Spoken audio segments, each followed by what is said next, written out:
20 సంవత్సరాల చరిత్ర నందికొట్కూరులో తిరిగి రాయబోతున్నారు. మీరు కొట్టే దెబ్బకి వైఎస్ఆర్ గుండె పగలాలి. ఇంకో పక్క ఇక్కడ స్పష్టంగా కనబడుస్తా ఉంది, అందరిలో తిరుగుబాటు వచ్చింది.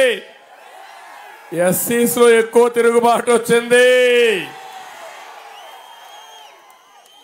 దళిత ద్రోహి సైకోని ఇక్కడనే పూడ్చిపెట్టాల్సిన అవసరం ఉంది. సిద్ధమా తమ్ముళ్ళు అని మిమ్మల్ని అడుగుతున్నా. అందుకని ఒక కొత్త చరిత్ర రాయడానికి ఈ నందికొట్కూరే ప్రారంభం అని చెప్పి కూడా నేను మీకు తెలియజేస్తున్నా.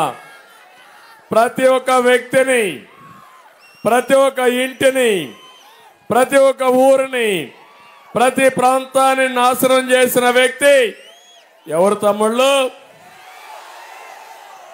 ఏ వర్గమైన ఆనందంగా ఉన్నారా? మీలో యువత మీరు ఆనందంగా ఉన్నారా? రైతులు మీరు ఆనందంగా ఉన్నారా? బీసీలు మీరు ఆనందంగా ఉన్నారా? ముస్లిం సోదరి సోదరులారా మీరు ఆనందంగా ఉన్నారా?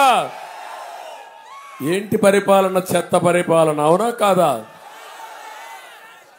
నేను అడుగుతున్నా, ఈ యొక్క నందికొట్కూరులో సైకో జగన్కు తెలిసింది రద్దులు, గుద్దులు, బొక్కుడు, నొక్కుడు, కూల్చివేతలు, దాడులు, కేసులు.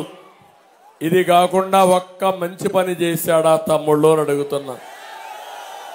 మీ నందికొట్కూరుకు చేశాడా అని మిమ్మల్ని అడుగుతున్నా. రాష్ట్రానికి చేశాడా అని నేను అడుగుతున్నా. కర్నూలుకు చేశాడా అని అడుగుతున్నా.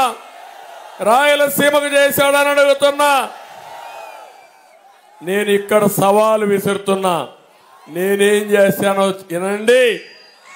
అతను చెయ్యలేదు కాబట్టి దోషి కింద ప్రజాకోర్టులో నిలబెట్టి శిక్ష వేసే బాధ్యత మీదే.